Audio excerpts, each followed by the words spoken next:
Hello. Thank you for being here. Thank you for having me. From the ground Midwest. I was born and raised in Kansas. After high school, I went to Johnson County Community College. But I dropped out to join the Marines. After a 5-year contract as a corrections specialist, I left. Now I'm back going to Johnson County Community College, AKU. Currently serving as the president for Chapter 97 Veterans for Peace here in Kansas City. March 24th, 1945, a month after Marines planted the U.S. flag on Iwo Jima, the Army releases the Army Top Orientation Fact Sheet number 64 on fascism. This was a guide for military leaders used to discuss fascism with their soldiers. Unfortunately, we don't have time for a discussion, but I'd like to lay out a few of these facts. Presented by some of our country's past anti-fascists. Feel free to stop by the VFP table, read it for yourself, or find it on archive.org. Quote, press, radio, movies, stage, all were put to the task of glorifying war. The school system, from kindergarten to university, justified and exalted tyranny over the strong over the weak. School is the preparation for the army, said the Nazi minister of education. Now, who here knows someone, a kid, who plays Call of Duty, Battlefield, Fortnite? I played these growing up. I still play them, and I count them as my influences that got me to enlist. Now, who here saw a recruiter in their school when they were growing up? I went on recruiting leave after boot camp to help my recruiters.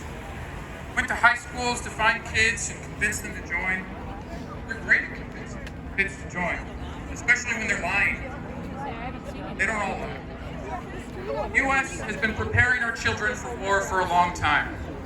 Fascism is built on propaganda, on myths and emotion, and a warped interpretation of history. A separate reality is built and maintained to ensure participants stay loyal even when confronted with credible information on why they are wrong. Even when confronted with the feelings inside oneself of what we're doing might be wrong. The goal of a fascist is to put a miniature fascist inside of each of our brains so that we police ourselves. As Americans, we've had that fascist cultivated since birth. The ideas of liberty and freedom can easily be cast aside and swept into the cult of reactionary politics.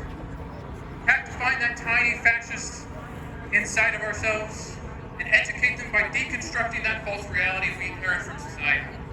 Find me after this if you're interested in discussing how Netflix, Joe Rogan, and the myth of Atlantis helps to cultivate white supremacy. Another quote from the fact sheet. Fascism is government by the few for the few. The objective is seizure and control of the economic, political, social, and cultural life of the state, unquote. It also goes on to say, quote, in fact, knew that all believers in democracy were their enemies.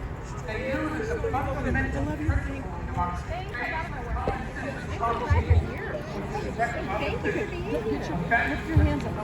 rule by the elite. So they fought democracy on the stage. Why? Why did they do this? Simple. People will not vote to hurt others. Are we going to vote to destroy the environment? Are we going to vote to starve lone strike children? Are we going to vote to deport families coming here for a better life? No, we will not. I will not. We won't vote for these things. We won't vote for these things. Democracy is the will of the people. When the will of the people stands in the way, fascists get what they want through lying, cheating, and manipulation. The attacks on our democracy, gerrymandering, voter suppression, no more early voting, and mail-in ballots.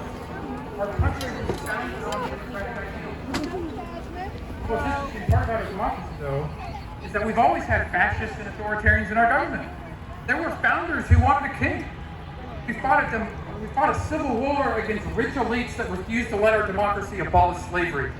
In 1939, American fascists held a rally at Madison Square Garden, and the organizers of that rally, of that event, were friends with pro-Nazi congressmen. Throughout each critical moment in our democracy, only through organizing our own power have we kept them at bay. Another quote from fascism. Many countries, anti-Semitism is the dominant defining factor. In the United States, native fascists have often been anti-Catholic, anti-Jew, anti-Negro, anti-labor, anti-foreign-born. Heard any lies about immigrants lately? I have. Raise your hand if you know who Joseph Goebbels is. Good. Now raise your hand if you've ever read any of his speeches. Nevertheless, the lies of Joseph Goebbels are the same lies that he said on Fox News no way in. Fascism doesn't happen overnight. It happens through years of manipulation of our society's model of reality.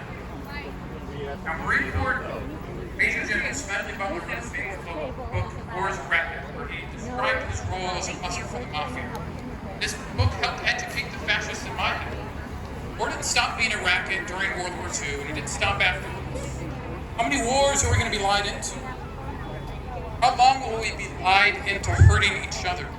That's up to us. It's up to us to find the truth and help others find it as well. I have one last quote.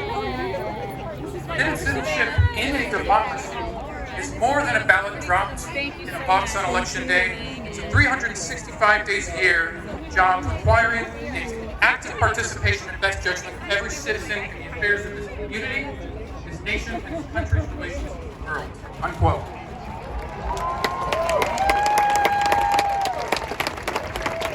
Through a veteran organization called Common Defense, I attended a school called Veterans Organization. I learned that the most difficult way to be an activist is alone. It's called lone wolf organizing.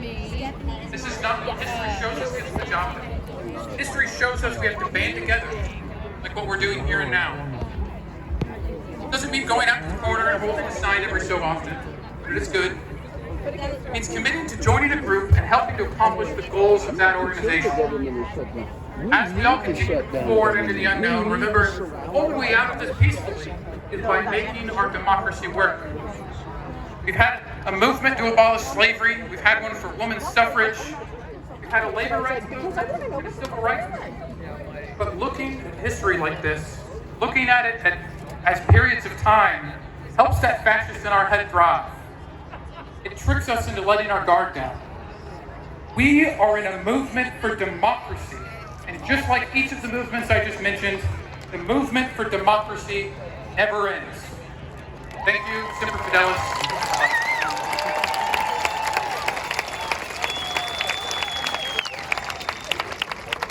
Thank you, Bryson. What a great example of what a veteran community support can look like. Okay, our next speaker is a little bit of everything. She wears many hats. She's advocacy director at Mainstream Coalition, representative of Kansas Fair Maps Coalition, which she needs all of you at this point, and she's a city councilwoman for the city of Shawnee. Please welcome Laurel Birchfield.